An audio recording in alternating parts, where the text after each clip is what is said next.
my fellow makeup enthusiasts. Welcome back to my perfectly healthy expression of makeup enthusiasm. My name is Lainey, and today I am talking about the brand new Melt Cosmetics Millennial Pinx palette. I only got the palette. Sorry to disappoint, I did not get the whole collection as I did with the Radioactive collection. So when I mentioned the photoshopped swatches on the Melt website in my previous video, a lot of you were very in favor of messy, ratchet ass swatches, so I've got some of those for you right now. We have Rose Brunch, Pink Leather, Flamingo Dream, Mixed Emotions, and the title shade of the collection, Modern Love.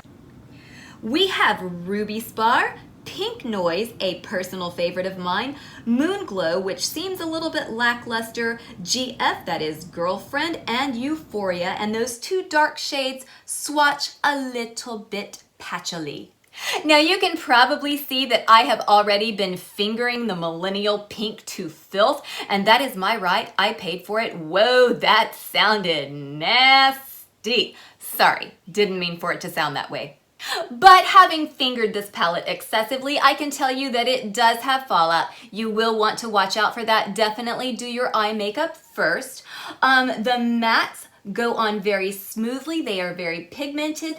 The shimmers are a little bit hit or miss. And when I say the mattes go on very smoothly, I am speaking of the pink and mauve mattes. I am not speaking of these two mattes. These two mattes are a little bit cantankerous. Oh, and this palette does retail for $58. You can currently buy it on the Melt website. As of February 14th, you can buy it on the Sephora website, and I believe that it will be in stock in stores at Sephora on February 14th, but I could be wrong. I have been wrong about that before. And I did do some research into what actually constitutes a millennial, what are the age ranges, and I fall into the range by the skinny skin of my teeth. I am an old millennial, but a millennial nonetheless. But you don't have to be an actual millennial to enjoy this palette. So enough chatter. I'm going to do something that I don't normally do, and I am going to put on makeup on camera. Okay guys, my eyes are primed, my brows are done, but I have no face makeup on because I have stuck my grubby little fingers in this palette quite a bit, and I can already tell you that there is fallout. But this is pretty close to a first impression because I haven't yet tried to do a full look with this, so let's see what happens.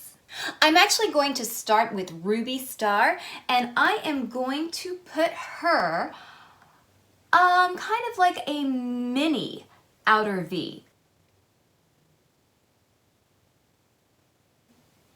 If you are new to me, I am a big fan of doing an outer V that is almost an Eye-Phi type look, but not quite. If you want a link to a good video on the Eye-Phi Technique, I will post one down in the description box.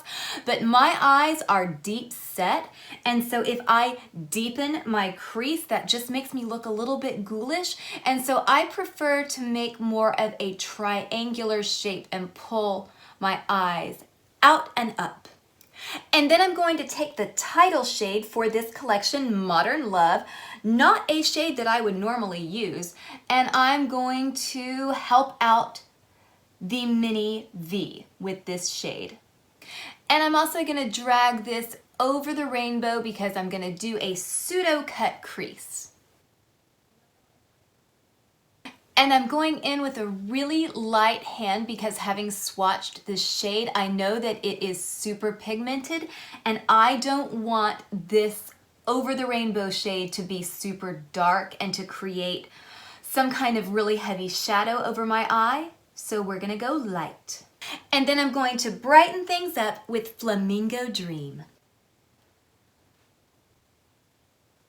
Let's kick up Ruby Spar just a little bit. My grandmother's name was Ruby.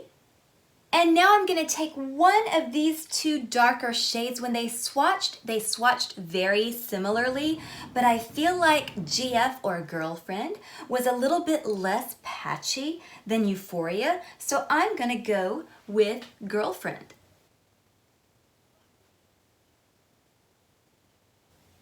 And I'm only pulling that liner about a quarter of the way into the lower lash line. I do not like to smoke out my lower lash line. I know that that is absolute heresy to say on YouTube.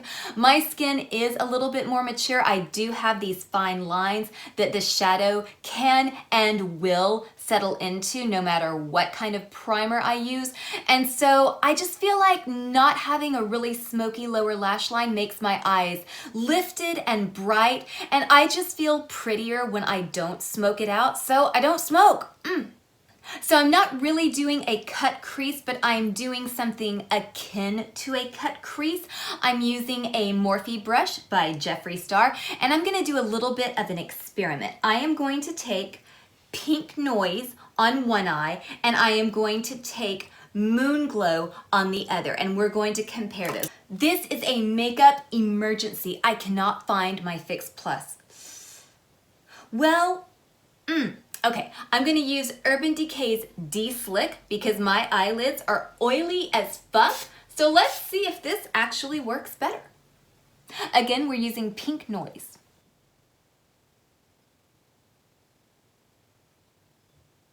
I'm gonna take this melt brush and I am going to intensify GF.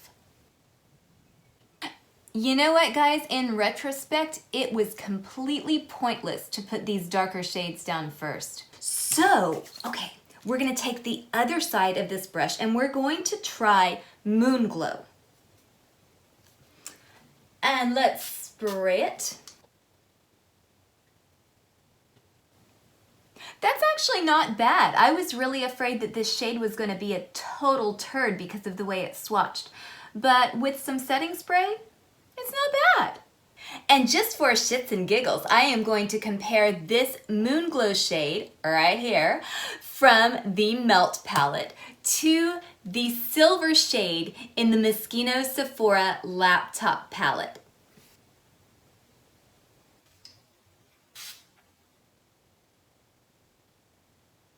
And here's what it looks like with the laptop shade. Now, I feel like this is way punchier. I feel like this is more my style.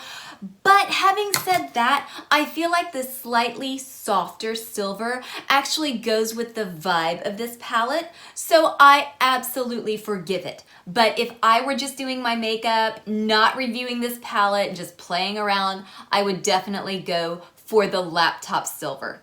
And I have one more little experiment for you. I am repriming this eye. I'm using the Anastasia primer. You can use whatever primer you want. Sometimes I don't even like to state the name of the primer that I'm using because everybody's eyelids are so different, and what works for me might not work for you. You just kind of have to find your own groove. So I noticed yesterday, because when I got this palette, this Millennial Pinx palette in the mail, I happened to be wearing the Disney Midnight Masquerade palette on my eyes. And I noticed that these two palettes are remarkably similar. Granted, you have a little bit more variety in the Midnight Masquerade palette than you do in the Millennial Pinx palette, but I feel like I could recreate this exact look or close to this exact look using this palette. So we're gonna try that. So since I discovered that it was pointless to put the darker shades down, then put the lighter shades down, and then just have to go back and re-intensify the darker shades, I'm gonna start with the lighter shades. I'm going to start with Damsel because I think she is very similar to Modern Love, and I'm just gonna go over the rainbow with her. I'm a damsel, I'm in distress, I can handle this. And then I'm gonna take Enchantress and lighten things up just a little bit. Next, I'm going to blend Quasimodo and Merryweather and try to get kind of a gray tone shade. And then I'm gonna grab Gaston and kind of mimic Ruby Spar. I feel like the sparkles in Ruby Spar kind of got lost. So yeah, we're just gonna use a matte and see if that makes a difference. Actually, I feel like this is showing up better.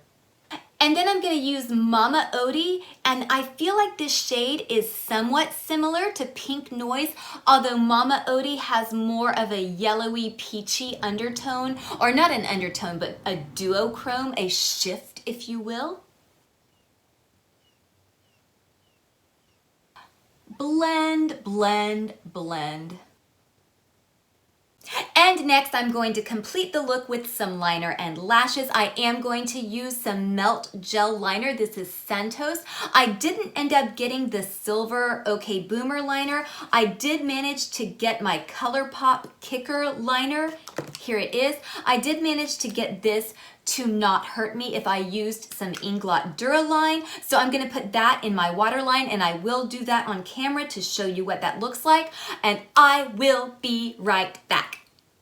And here we go. Let's go ahead and zoom in. Remember that my lash application is rarely perfect. Remember that my wings are rarely even. I apologize for that, but at the same time, I don't really apologize for that because I did my best. But let's look at the shadows. Can you really tell a huge difference between Melt and Colourpop? I would say no. One thing that I will say is that if you like pressed glitters, which I know I'm the only person in the world who likes them, but if you want some of these other shades, some of like this teal green or this purple, then I mean for sure go for the Colourpop, because I believe I paid $18 for this, but it's frequently on sale on the Colourpop website, so you can probably get it for $15, if not $12. So is it worth spending $58 when you could get a very similar look for a much, much wallet-friendlier price tag? I don't know. That's totally up to you. I mean, the Melt formula is excellent. Yeah, the dark shades are a little bit patchy, but you can definitely smooth them out. You can get them to work. You definitely get more fallout from this palette than you do from the Colourpop palette, but you also get a little bit more payoff. These shadows go on a little bit more smoothly. They blend a little bit better. It's totally up to you. I am not saying forego this palette and just go for the Colourpop. I'm saying that you can get very similar looks out of these two palettes. Now, before we get into the waterlining, I wanted to explain to you why I decided to forego getting a lip gloss from the Modern Love collection. It is because I very recently purchased a Kaleidos lip gloss. This shade is called Fantasize. And you know what? Actually, I'm kind of digging the natural lip. So I'm just gonna put a gloss over my natural lip and see what it looks like. Oh yeah, I definitely dig this gloss with this look. So now let's try some silver eyeliner. I complained in a very recent video that I was having trouble with these Colourpop Crème Gel liners, the ones in the pots. I was having trouble with them hurting my eyes. So what I did was I grabbed this product. This is Duraline. It is by Ingot. I think it retails for $12. You can get it on Beautylish. You can get it on the Macy's website. Add a drop or two to your crumbly, crusty, kind of old-ish eyeliner, and I feel like it really does help. It makes it a little bit smoother. It doesn't make it so crumbly, and I have not had problems with this liner since I freshened it up a little bit with Ingot Duraline. So let's see how it goes on.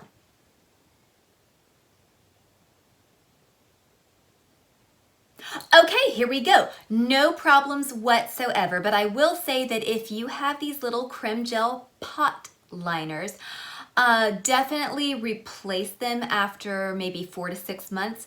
Unless you have some Ingot Duraline, that can save your bacon.